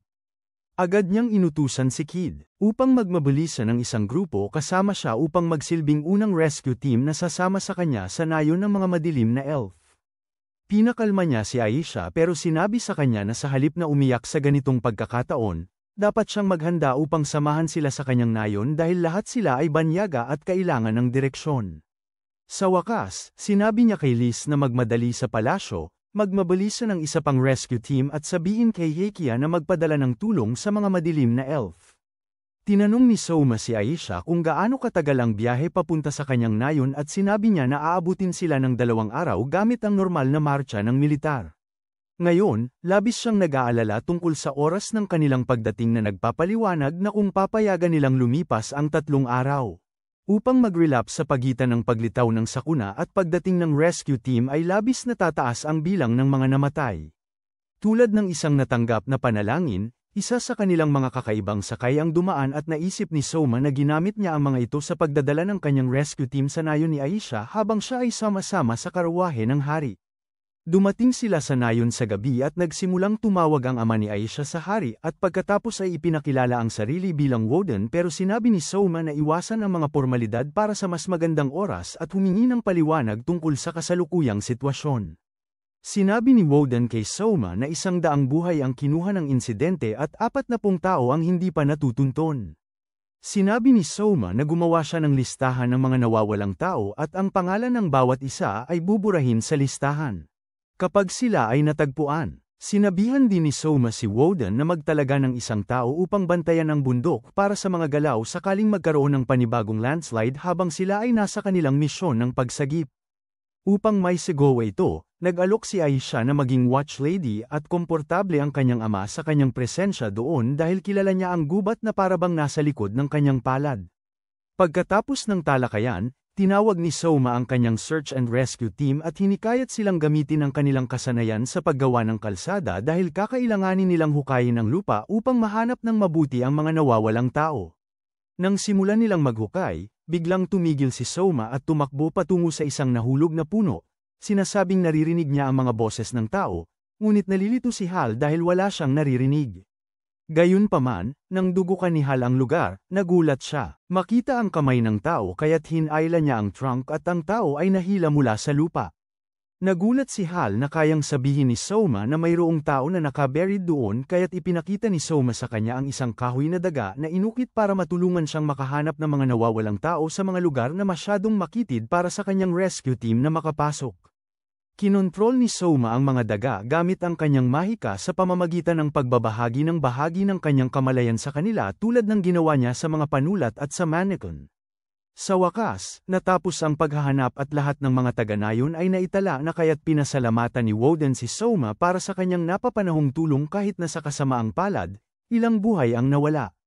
Bigla, pumasok ang isa sa mga anak na babae ni Woden upang sabihin na bagong dumating ang prinsesa kasama ang pangalawang rescue team ngunit may isang lalaking umiyak sa sulok na nagsasabing, "Masyadong huli na." Ipinaliwanag ni Soma na kahit nahuli na ay may iba pang mga aktibidad na isinasagawa ng rescue team tulad ng pag-aalaga sa mga sugatan at muling pagtatayo ng mga nasirang gusali.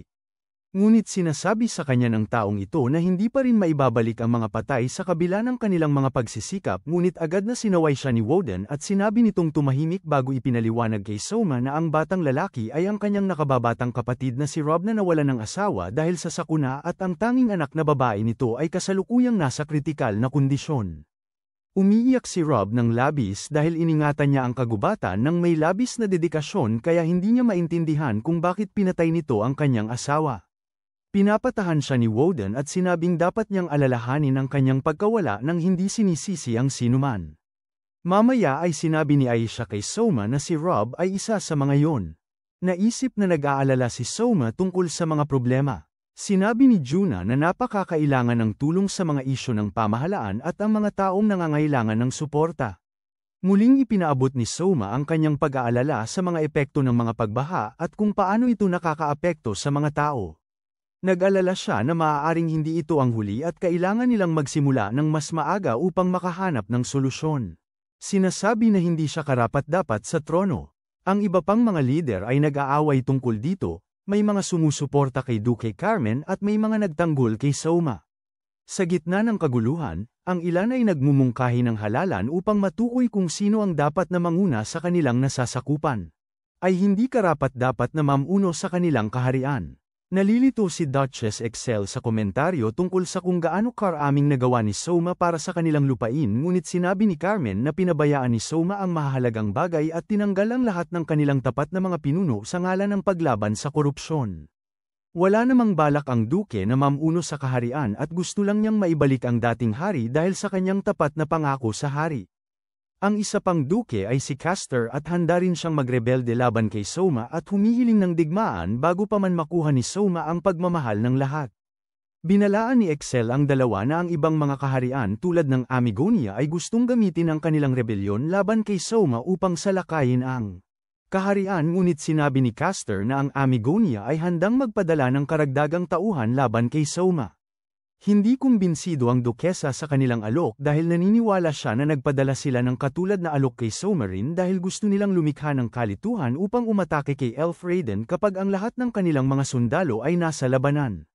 Biglang pumasok sa kwarto ang anak ni Castor na si Carla at ipinarating na kung ang kanyang ama ay nakikipaglaban kay Soma, makikipaglaban siya sa kanyang tabi anuman ang mangyari.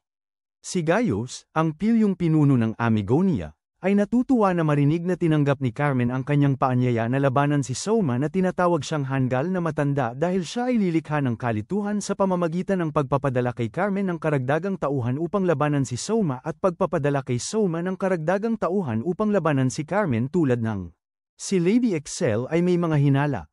Ang kanyang anak, si Prinsipe Julius, ay sumusuporta sa kanya pero ang kanyang anak na babae, si Princess Aurora, ay hindi sumusuporta sa kanilang plano at tanging naiinggit sa lupa ng Elf Raiden na patuloy na umuunlad.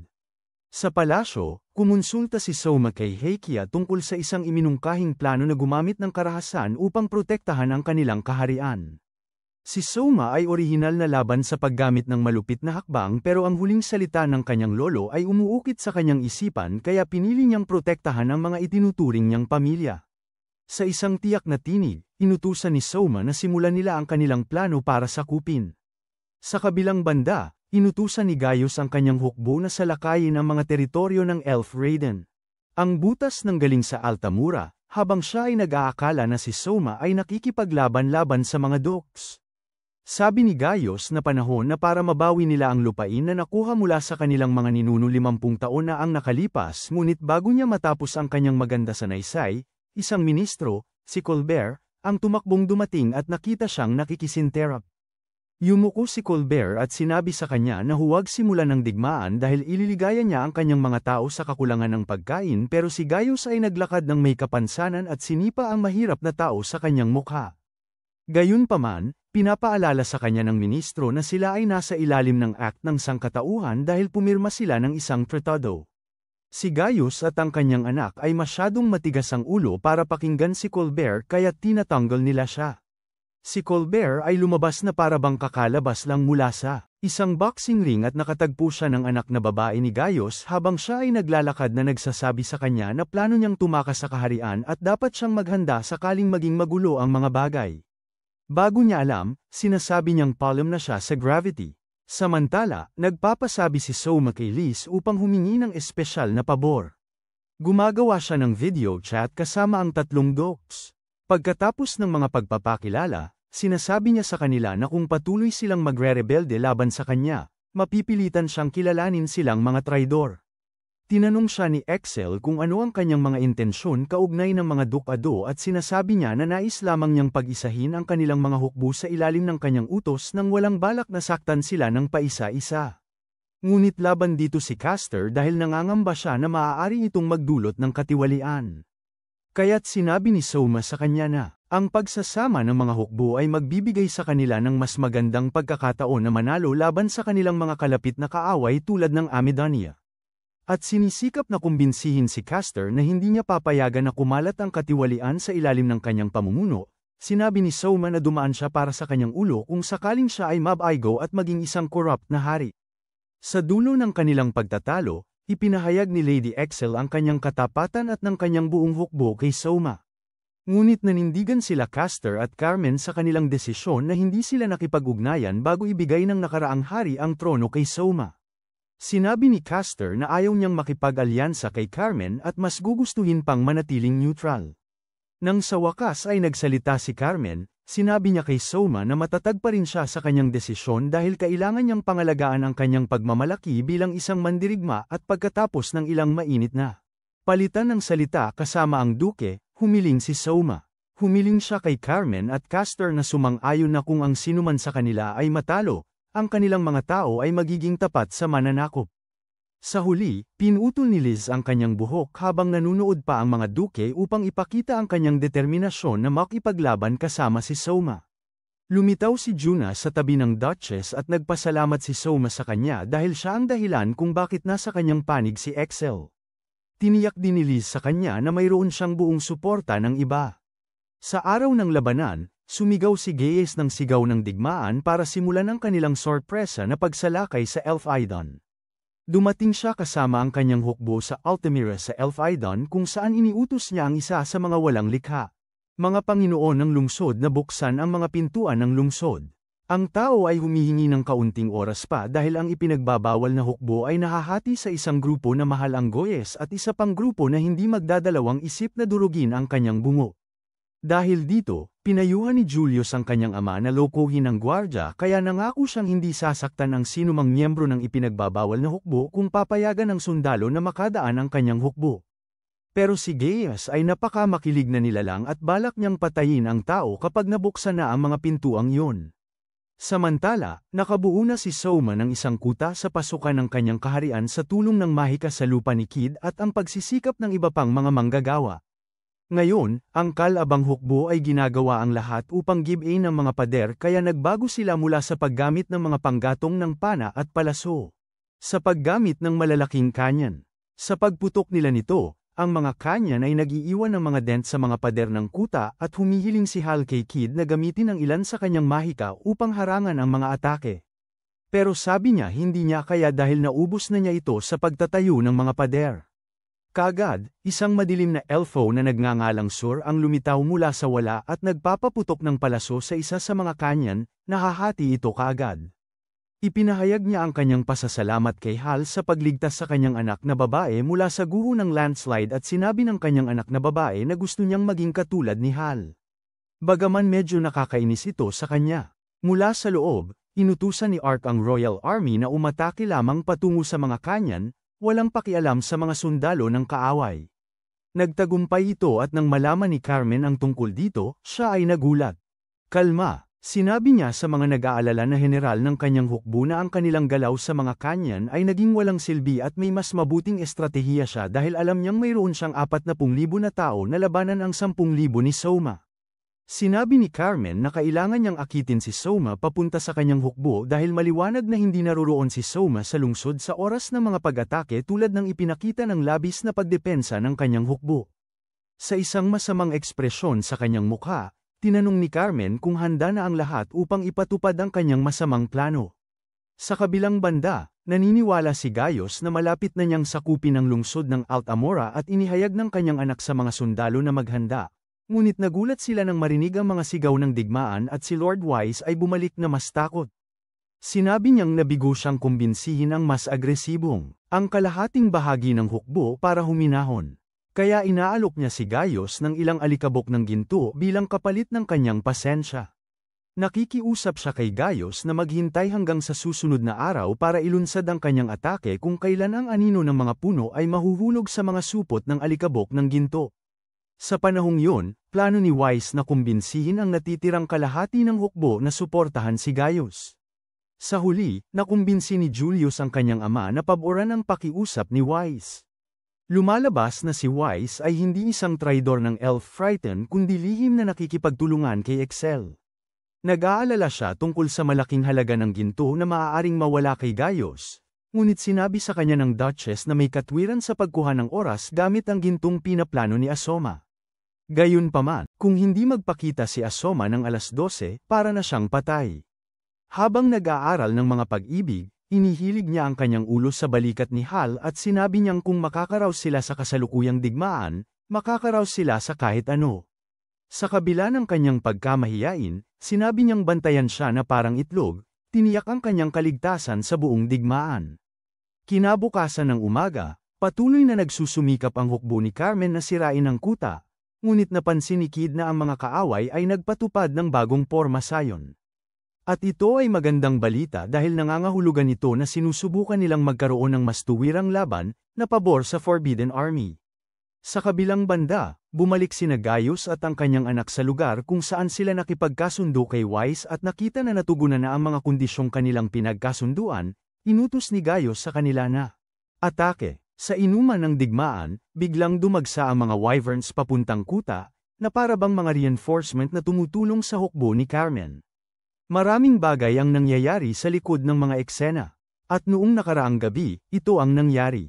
Sa Red City, ang kanang kamay ni Castor ay dumating upang sabihin sa kanya na na-evacuate ang lungsod at ang mga puwersa ng himpapawid ng ibang mga lupain ay nais makipagsabuatan sa kanya. Pero wala siyang interes dahil ayaw niyang ibahagi ang kaluwalhatian ng kanyang paghihimagsik sa iba. Gayunpaman, nagsimula siyang makita si Soma sa mas positibong pananaw, kahit na huli na para baguhin ang kanyang mga aksyon. Nabalisa siya sa katotohanan na maaaring gumawa si Soma ng isang sorpresa laban sa kanya.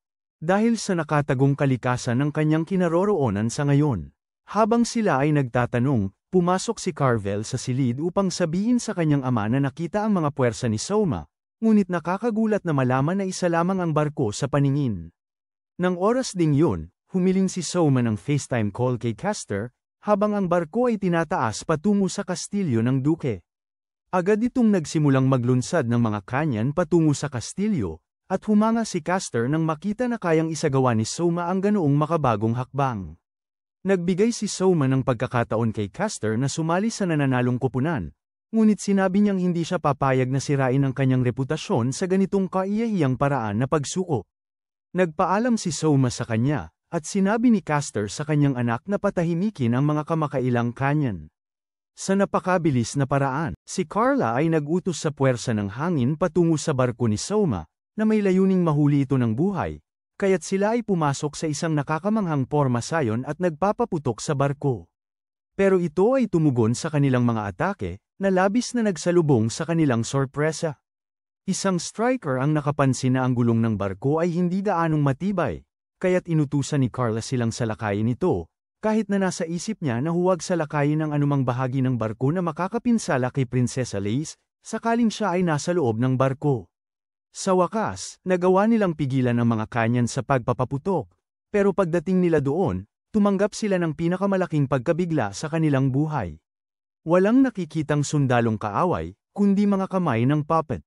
Sa sandaling ito, naintindihan ni Carla ang larong nilalaro. Ang barko ay naging pampalito mula kay Soma, na nagpunta patungo sa kanyang pangunahing target, si Castor. Nakita na nakapasok si Soma sa kastilyo, nagulat si Castor at interesado siyang malaman kung paano nakalusot si Soma. Sinabi ni Soma sa kanya na nakahanap siya ng mga lihim na daanan sa pamamagitan ng pagtingin sa mga plano ng pulang lungsod. Matapos ang mga pagpapakilala, sinabi ni Castor kay Soma na maaari niyang pagkatiwalaan ang kanyang tapat na lingkod, si Tallman, na mamuno sa hukbong himpapawid kung sakaling matalo siya kay Soma. Pinahahalagahan ang kanyang pag-aalala para sa kanyang mga tauhan, nagbigay si Soma kay Castor ng huling pagkakataon na sumuko, ngunit hinugot ni Castor ang kanyang tibak at sinabi sa kanya na ang mga tunay na lalaki ay hindi madaling sumusuko. Agad na humakbang si Aisha na may hawak na tibak at sinabi kay Soma na umatras, ngunit pinagtawanan siya ni Castor sa pamamagitan ng pagtatanong. Hinaharap siya ng diretso kung tunay siyang bayani.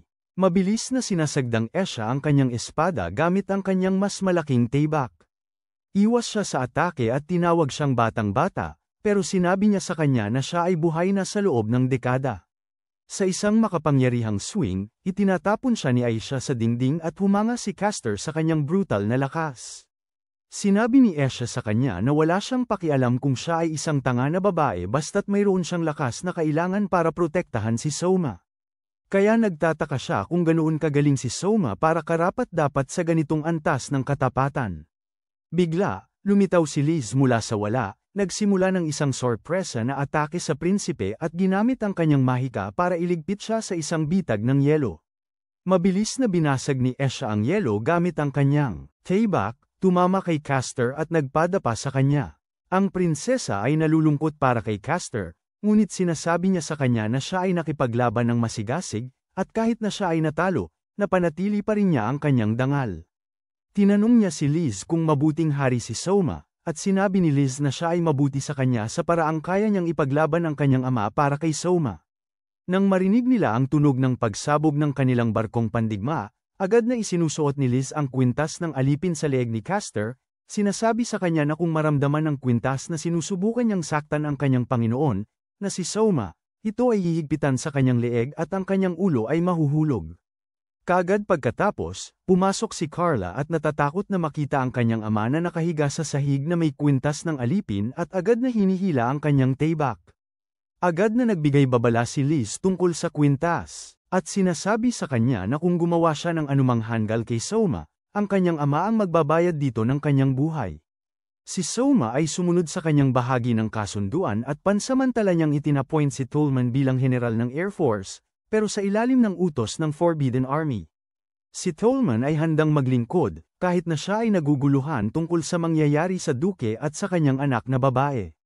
Sinabi ni Soma sa kanya na siya ay magre-repaso sa kanilang kaso pagkatapos ng digmaan, ngunit hanggang doon, kailangang buuan ni Tallman ang puwersa upang ipahayag na sila ay nasa ilalim na ng bagong utos bago pumunta sa dukado ni Carmen. Sa kanilang pagbabalik, nagsimulang magsalita si Liz ng magagandang bagay tungkol kay Carla, tinawag siyang isang mabuti at tapat na tao at binanggit ang posibilidad na mayroon siyang kaakit-akit na katawan sa ilalim ng pangit na baluti na suot niya. Naintindihan ito ni Soma, nauunawaan na si Liz ay nagdadala sa kanya upang mapanatili ang buhay ni Carla at kunin siya bilang isang alilaang babae, ngunit nag-aalala si Soma na mawawala ang tiwala ng mga tao dahil sa pagpapabayaan sa krimen ng rebelyon na ginawa ni Carla. Upang suportahan siya, sinabi ni Carla kay Liz na huwag ipagpilitan ang kanyang buhay dahil talagang nagpadala si Soma sa kanila ng maraming liham upang baguhin ang kanilang isip, ngunit tinanggihan nila ang mga ito. Bumalik sa kuta ni Elf Aidan habang pinapanood ni Kid at Hal ang Air Force na papalapit sa kanila. Agad na nalaman ni Kid na nanalo si Soma sa laban-laban sa Castor. Inutusan ni Tallman ang puwersa na atakihin ang kastilyo ni Carnan, ngunit iwasan ang pagdapo sa mga residential na lugar. Nagpikongratulation sina Soma at Hal sa bawat isa para sa kanilang tagumpay sa pagsasagawa ng kanilang plano, kahit na pareho silang nahaharap sa mga paghihirap sa pagharap sa kanilang mga kaaway. Sa pag-obserba sa kanilang pag-uusap, nagulat si Carla na makita na nakikipag-usap si Hal sa hari sa napaka-informal na paraan, at sinabi sa kanya ni Liz na kaya talaga ni Soma ito. Samantala, ang mga general ni Carmen ay nagdadala ng mga ulat tungkol sa mga pinsalang dulot ng mga atake ng Air Force at nagtatanong kung anong mga hakbang ang dapat gawin laban sa puwersang nagtaksil sa kanila. Matapos marinig na si Soma ngayon ay may ganap na kontrol sa himpapawid, napagtanto ni Carmen na ang kanyang mga tao ay parang hostages na at napagtanto niya na nawala na siya kay Soma. Gayunpaman, ang kanyang mga general ay hindi may bahagi ang parehong pakiramdam dahil ang hukbo ay hindi nasaktan at maaari pa rin nilang gamitin ang mga walang malay na sibilyan bilang mga human shield habang sila'y nagtinatago sa kastilyo. Ang mga mapagkamalang mungkahi ang nagulat kay Carmen at sa wakas ay nagawa niyang ilantad ang tunay na kalikasan ng mga general na kanyang pinuprotektahan. Nagulat sila nang ilagay niya ang mga kwelyo ng alipin sa kanilang mga leeg para magmakaawa sila kay Soma na ipagkaloob ang kanilang buhay. Humiling din si Carmen sa kanyang kanang kamay na ilagay ang kwelyo ng alipin sa kanyang leeg at ipahayag ang kanyang kabuuang pagsuko kay Soma. May mensahe na umabot kay Soma na isang pislag ang itinataas sa Randall at nagulat ang mga tapat na tagasunod ni Soma nang malaman nilang natapos ang digmaan ng ganun kabilis. Nakitang hawak ng matandang si Carmen ang isang mamahaling bote ng alak na ibinigay sa kanya ni Haring Albert. Plinano niyang uminom ng labis kapag mag-aasawa na si Liz at sinabi niyang pinahalagahan niya ang regalo higit sa anupaman pero ngayon alam niyang maaari siyang mahuli at hindi kailanman nabuhay upang makita ang araw na yon. Sa gitna ng kanyang pagninilay, pumasok si Beowulf na may magandang balita, sinasabi na hindi inaabala ni Soma ang lungsod at dinala lamang ang hukbo ni Carmen sa isang malalayong lugar. Labis itong ikinatuwa ni Carmen kaya't itinataas niya ang kanyang bote bilang paggalang kay Soma at Liz. Nagtataka si Cardinal sa nangyari kaya't humihingi siya ng paliwanag mula kay Soma at Liz. Sinabi nila sa kanya na ang buong bagay ay pinlano ni Duke Carmen. Sinabi ni Soma sa kanya na hindi siya kailanman nagbalak na labanan ang mga Dukedoms ngunit ang tanging nasa panig niya sa simula ay ang dukesa sa pamamagitan ng relasyon ng kanyang apo kay Soma. At sa kabila ng kakulangan ng suporta kay Soma, sorpresang nagkaroon ng sariling lihim na plano si Duke Carmen upang ilantad at harapin ang mga tiwaling opisyal sa ang kanyang hukbo kaya't nakatulong ito sa pangkalahatang kapakanan ng buong kaharian. Humihingi siya ng tawad kay Carla dahil sa kasawiang palad, hindi nakasali ang kanyang ama sa lihim na plano sa takot na kung ito'y kumalat, ang sakripisyo ni Duke Carmen ay magiging walang kabuluhan. Sinabi ni Carla na nauunawaan niya pagkatapos marinig na inilagay ni Carmen ang kanyang buhay sa panganib para mangyari ang lahat ng ito. Nandyan na tayo sa Altamora kasama si Gaius at ang kanyang hanggal na anak. Nagpaplano sila na turuan si Weiss ng leksyon pero nakita nila ang isang tao na umaakyat sa pader at nagulat si Gaius nang makita na ito ay ang Duchess. Pagkatapos ng ilang sandali, naisip niyang posibleng nandyan na siya sa buong panahon at malapit na nakipag-ugnayan kay Soma. Agad na naintindihan ng kanyang anak na sila ay na-set up at sinabi sa kanyang ama na kailangan nilang umatras kaagad. Biglang lumikha si Excel ng isang portal na nag-broadcast kay Soma habang siya ay nag-aanunsyo na nanalo siya sa digmaang sibil at ngayon ay lubos na kontrolado ang lahat ng mga armadong puwersa. Inilantad din niya si Gaius dahil sa paggamit sa laban para sa kanyang sariling kapakanan sa pamamagitan ng pagsubok na sakupin ng Altamora habang nagaganap ang mga labanan. Kaya't nagdeklara siya ng digmaan laban kay Gaius at sinabi na ang ipinagbabawal na hukbo ay patungo sa kapital ng Amidonian, ang Van, upang sunugin ang lungsod. Nakakalat ang balita sa prinsesa ng Amidonia na ang hukbo ng kanyang ama ay naambush sa kanilang pagbabalik upang ipagtanggol ang lungsod at kalahati ng kanilang mga tao ay nawala sa ipinagbabawal na hukbo. Gayunpaman, nagawa ni na Julius at Gaius na makuha ang karagdagang bilang ng mga sundalo mula sa ang mga kalapit na nayon pero pagdating nila sa kabisera, naabot na ni Elfriden ang tagumpay, itinataas ang kanilang mga watawat at banner sa lahat ng dako. Sa pagtanaw dito, si Gaius ay labis na nabahala dahil sa akala niya ang buong Van ay nasakop na ngunit napansin ng kanyang anak ang kastilyo at napansin na walang watawat ng Elfriden dito kaya inutusan niya silang alisin ang ipinagbabawal na hukbo. Gustong-gusto ni Soma ang tunog nito dahil nangangahulugan nito ng isang direktang atake kaya inutusan niya ang hukbo na makilahok at inutusan ni Ark ang kanyang mga tao na pumasok sa isang espesyal na porma sayon. Nagsimula ang labanan at ang mga kalabang hukbo ay nakipaglaban gamit ang napakalakas na puwersa ngunit binago ni Ki ang laro gamit ang kanyang mahika. mga kapangyarihan upang mahuli ang ilan sa mga sundalo ng Amidonian sa isang hadlang ng lupa habang si Hoth ay nagpapalipad ng isang naglalagablab na sibat patungo sa mga sundalo. Sa buong panahong ito, labis na nag-aalala si Soma tungkol sa isang bagay at nais malaman ni Carla kung ano ang labis na bumabagabag sa kanya kaya't sinabi niya sa kanya na nararamdaman niyang kung ang mga bagay ay talagang magiging duguan, maaaring kailanganin niyang isantabi ang kanyang kayabangan at humingi ng tawad para sa buhay ng kanyang mga tao na mailigtas. Gayunpaman, napansin niya na kamakailan ay kumikilos na siya na parang isang hari kahit na nararamdaman niyang siya ay isang duwag dahil sa hindi paggusto sa ideya ng pagdanak ng dugo. Sa ganitong liwanag, nagpasya siyang kailangan niyang itigil ang pag-akto na parang pansamantalang hari at tanggapin ang posisyon ng ganap na nakatalagang hari. Sa larangan ng labanan, napagtanto ni Gaius na siya ay nagkamali ng labis sa pagpapadala ng kanyang pagod ng mga sundalo sa digmaan. Kagrabe ng kanyang mga sundalo, napagtanto niyang mas kaunti ang kanilang bilang kumpara kay Gaius. Sinabi ni Soma kay Julius na tumakas na dahil talo na sila. Kahit na nag-aalangan si Julius na iwan ang kanyang ama, nakatakas siya sa labanan kasama ang isang grupo ng mga sundalo. Naalerto si Soma na si Gaius ay tumatakbo ng direkta patungo sa kanya kasama ang isang mas maliit na hukbo ng mga elite na mandirigma. Bagamat umatras na ang pangunahing hukbo, sinabi niya kay Carla na i-reset niya ang master ng mga kwelyo ng mga alipin at ang kanyang huling kalooban kung sakaling may mangyari sa kanya ay si Liz ang magiging susunod na pinuno ng kaharian. Tumanggi si Carla na sumunod sa ganitong hanggal na kahilingan dahil kaya niyang talunin si Gaius kung inutusan siya ni Soma. Kaya nagbigay ng utos si Soma at umalis siya. Nakita ni Ark ang papalapit na hukbo at itinuro ang kanyang sibat patungo kay Gaius pero nang lumapit siya, napansin niyang katawan na pagtanto niyang siya ay nauto at ito ay katawan ng kapalit. Si Carla sa kabilang banda ay agad na nakakita kay Gaius at inilunsad ang pambukas na atake. Madali siyang nakapagdepensa laban dito na nagdulot ng isang deadlock dahil pareho silang malakas. Pero biglang mooncall ang puppet ni Soma mula sa wala at nakapagbigay ng suntok kay Gaius na labis niyang ikinatuwa dahil hindi niya maintindihan kung paano matatalo siya ng isang puppet. Sa sandaling yun sinabi ni Soma kay Carla na humakbang sa gilid at nang lumapit si Gaius sa kanya, kinontrol ni Soma ang kanyang puppet upang harangin ang atake gamit ang isang suntok habang sabay na inuutusan si Carla na tingnan ang puppet na nasusunog.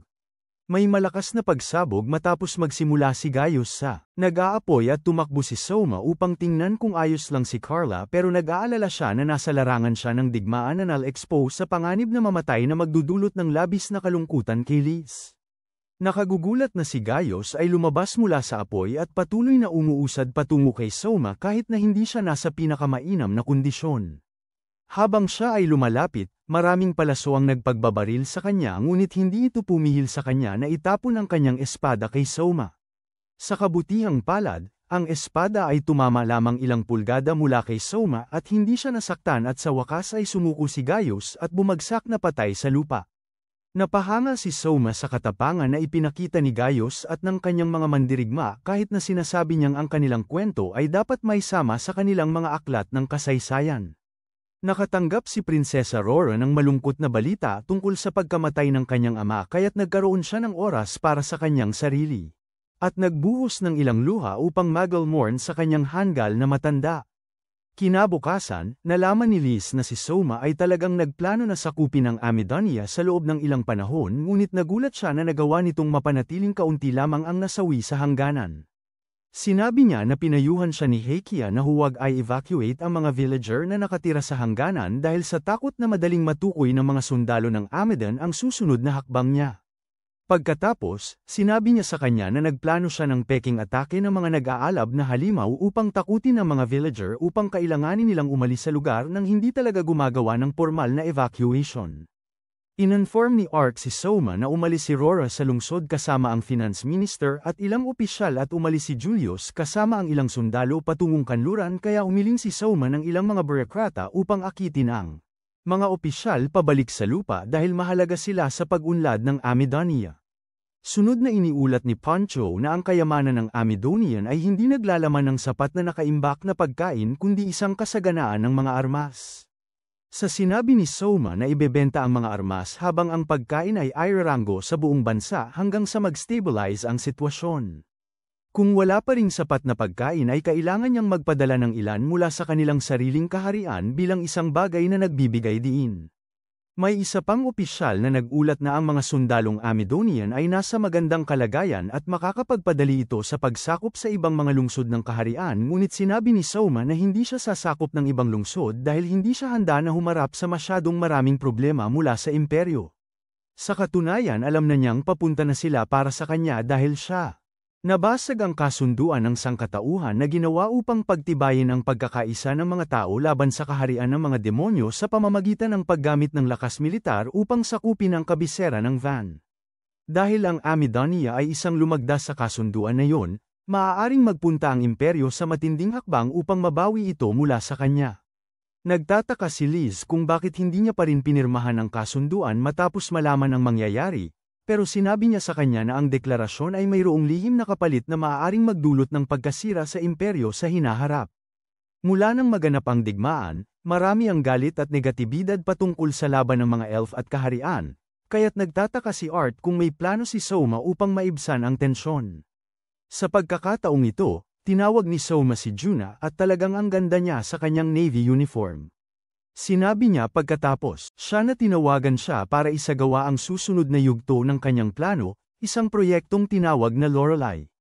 Mamaya, isang newscaster ang makikita sa broadcast at sinasabi niyang magdadala siya ng balita tungkol sa mga pang-araw-araw na kaganapan sa kaharian ng Elf Iden at sa paligid nito. Mukhang nag-ayos si Soma ng isang uri ng entertainment show dahil si Aisha ay nakasuot ng maganda ngunit medyo nakakabahalang damit. Nang lumabas si Soma kasama siya sa screen, namangha ang mga tao ng Amidonia nang makita nilang isang batang lalaki ang natalo kay Gaius. Ipinaalam ni Soma na sila ay nagsasagawa ng kauna-unahang musical show ng Elf Iden at pagkatapos ay ipinakilala niya ang isang batang babae sa entablado. Siya ay nag-perform. Ang cute niyang maliit na kanta at si Juna ang susunod na tao na magtatanghal. Habang si Juna ay nagpe-perform, hinayla ni Soma si Aisha para sabihin sa kanya na nag-imbita siya ng isang sorpresa na bisita para kumanta sa susunod sa entablado pero gusto niyang bantayan ni Aisha ang kanyang likuran. Nang walang pag-aalinlangan, bumayo si Aisha sa kanyang dibdib para sabihin na bubantayan niya siya sa kanyang sariling buhay. Awkward na umiwas ng mukha si Soma matapos makita ang kanyang mga balak na parang nagbo-bounce ang mga cannon. Talagang ikinagagalak ng madla ang pagtatanghal ni Juna at iniimbita ni Soma ang kanyang sorpresa na bisita para mag-perform. Ipinapakilala niya siya bilang Lieutenant General Margarita ng Amidonia na magtatanghal ng pambansang awit ng Amidon. Nagulat ang madla at nagkaroon ng sandaling katahimikan pero nang magsimula siyang kumanta. Umaawit ng awit ng pambansang himno na kanilang pinanggako at iginagalang. Pagkatapos niyang tapusin, sinabi niya kay Soma na maaari na niyang putulin ang kanyang ulo. Gayunpaman, nagulat siya nang sabihin ni Soma na wala siyang dahilan para gawin yun at hindi siya makapaniwala dahil ang awit ng Amidonian ay tungkol sa pagbawi ng kanilang nakaw na lupa mula sa Elf Iden. Gayunpaman, sinabi ni Soma sa kanya na wala namang mga nakakatawang batas ang Elf Iden laban sa mga himno ng ibang mga bansa at ang isang mabuting bansa ay yun kung saan ang lahat ay malayang makakanta ng anuman ang nais nila. Samantala, ang hula ni Soma tungkol sa imperyo ay malapit ng magkatotoo. Sa pangunahin ng tratado ng sangkatauhan ay ang Grand Chaos Empire na pinamumunuan ng isang napakaganda at may magandang asal na ginang na tinatawag na Maria na kilala rin bilang santo ng imperyo. Ngayon sinasabi ng kapatid ni Maria na si Jin na pupunta siya sa nakuha na lungsod ng Van upang makipagnegosyo kay Soma para sa pagpapalaya ng lungsod upang mapanatili ang prestihiyo ng imperyo. Matapos ang kanyang mga kamakailang pananakop ay bumalik kami sa maraming papeles at napagtanto ng aming bayani na siya ay may labis na pasanin na dala pagkatapos ng kamakailang pagkuha ng Van. Ang magandang balita ay ang mga tao ng Van ay may bagong interes na bumangon matapos ang maraming taon ng pang-aapi. Nakita ni Wora na mula nang kunin ang kapangyarihan mula sa kanyang ama, nagkaroon ng mga tao ng pakiramdam ng kalayaan na hindi pa naranasan. Sigurado siyang hindi nila papayagan ang kanyang kapatid na magkaroon ng pagkakataon sa trono at lahat ito ay dahil kay Soma dahil pagkatapos ng kanyang nakabubuong talumpati sa ang pagbo-broadcast niya ay naglalayong pababain ng buwis at dagdagan ang sirkulasyon ng mga kalakal. Siya, gayunpaman, ay may balak na pabayaran si Soma para sa ginawa niya sa kapital at sa kanyang pamilya. Ininform si Soma na may isang hukbo na papunta sa kanilang direksyon, kaya humiling siya na i-update siya kung may mangyari. Sa mga sandaling yun, nakasama niya si Pancho na nagdala sa kanya ng isang kaakit-akit na halamang lili na may mga hallucinatory na epekto pero ang pinakamahalaga ay naglalaman ito ng mga ugat ng lili na mga pagkaing may napakalaking halaga. Gayunpaman, upang aniin ang mga ugat, gumagamit ang mga tao ng mga orangutan na kilalang adik sa mga hallucinatory na epekto ng halamang lili. Tinanong ni Soma kung may mga orangutan sa Amidonia at sinabi ni Pancho sa kanya na mayroon at nakausap na niya si Tomo para makipag-ayos ng kasunduan sa mga orangutan kung saan bibigyan sila ng mga barils ng damo kapalit ng kanilang lakas paggawa at sa pag-aani ng ugat ng lili. Matapos ayusin ang lahat, naghanda si Pancho ng ilang sabaw gamit ang mga ugat ng lili at inihain ito sa mga tao, binigyan din sila ng ilan para dalhin pa uwi.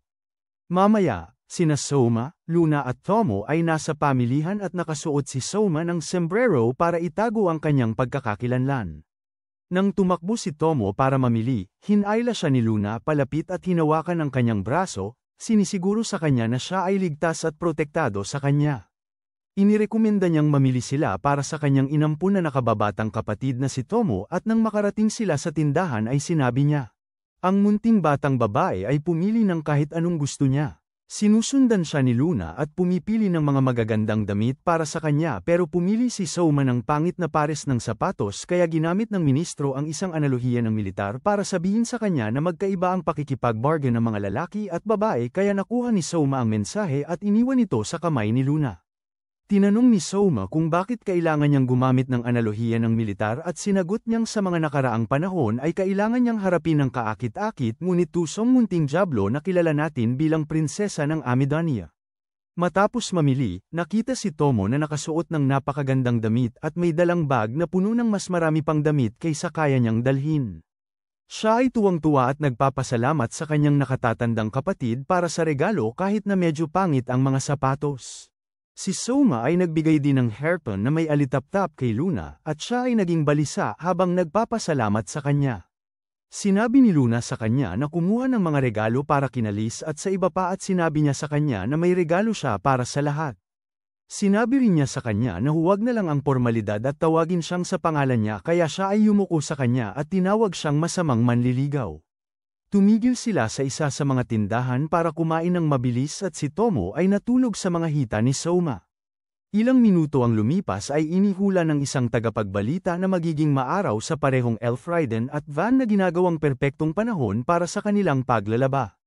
Bigla, may babaeng boses mula sa likuran nila na nagsabing nakakabighani tingnan ang gemstone broadcast na ginagamit ng napaka-imbento. At nang sila'y lumingon, natagpuan nilang si Gian Euphoria, lider ng militar ng imperyo.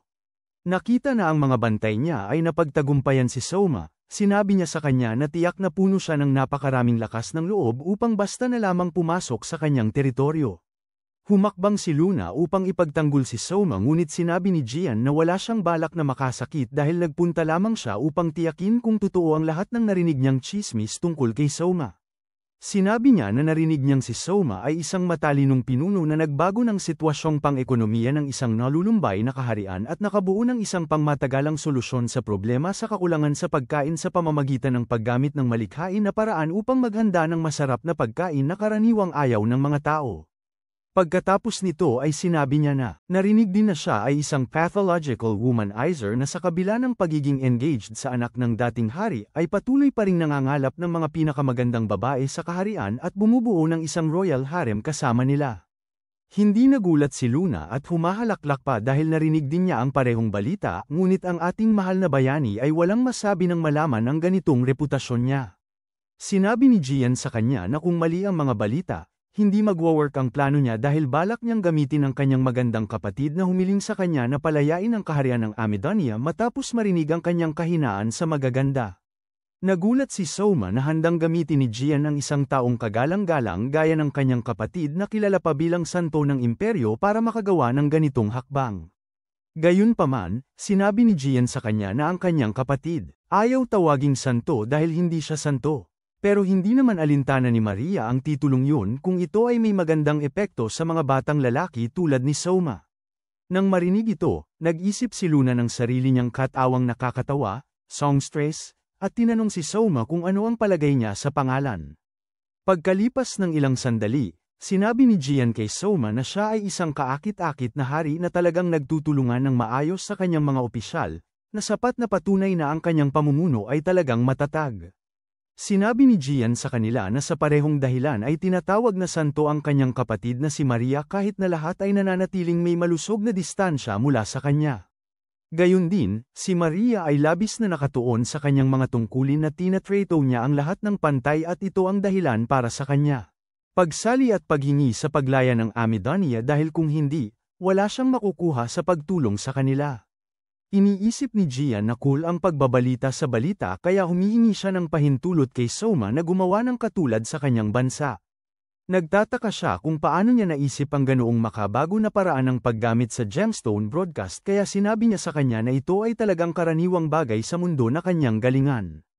Agad nang yumuko si Gian kay Soma at humingi ng tawad sa ngalan ng imperyo sa pagkuha sa kanya mula sa kanyang mundo.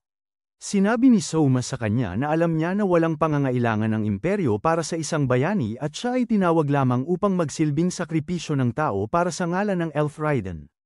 Ang kaharian ng Elfriden ay hindi isang lumagda sa batas ng sangkatauhan ngunit sila ay parang nakikinabang dito. Gayunpaman, dahil sa bumababang estado ng kanilang ekonomiya, hindi nila kayang mag-ambag ng kasing laki ng mga karatig na kaharian kaya't kinailangan nilang tumawag ng isang bayani bilang handog sa mga demonyo para lang magmukhang may ginagawa silang seryoso. Sabi ni Gian na walang inaasahan na magiging matagumpay ang pagtawag ng mga bayani o na magiging mas mabuti ang kalagayan ng kaharian ng Elfriden ngunit pinatunayan ni Soma na mali sila. Ngayon ang tanging nais ni Soma ay protektahan ang kanyang bagong natagpuang pamilya at umaasa siyang tatanggapin ni Gian ang kanyang saklaw sa lupain ng Amidonia ngunit sabi niya na mayroon din siyang pamilya na kailangang protektahan. Sinabi ni Soma sa kanya na kinakailangan nilang makipag-ayos upang makarating sa isang kompromiso. Sabi ni Gian umaasa siyang magiging mahinahon siya sa kanya at agad na humarap upang umalis. Sa isang paraan, parang hindi magiging kasing dali ng inaasahan ang tinatawag na negosasyon. Nang bumalik sila sa kastilyo, masiglang ipinakita ni Thomas sa mga babae ang kanyang bagong damit at ibinigay ni Soma kay Aisha ang lipstick na nakuha niya para sa kanya. Excited si Aisha sa kanyang regalo at umaasa na magiging mas pambabae para sa kanyang mahal na hari. Habang pinapanood ito ni Liz, nag-aapoy siya sa selos hanggang sa bigyan siya ni Soma ng isang magandang kwintas na talagang bagay sa kanya.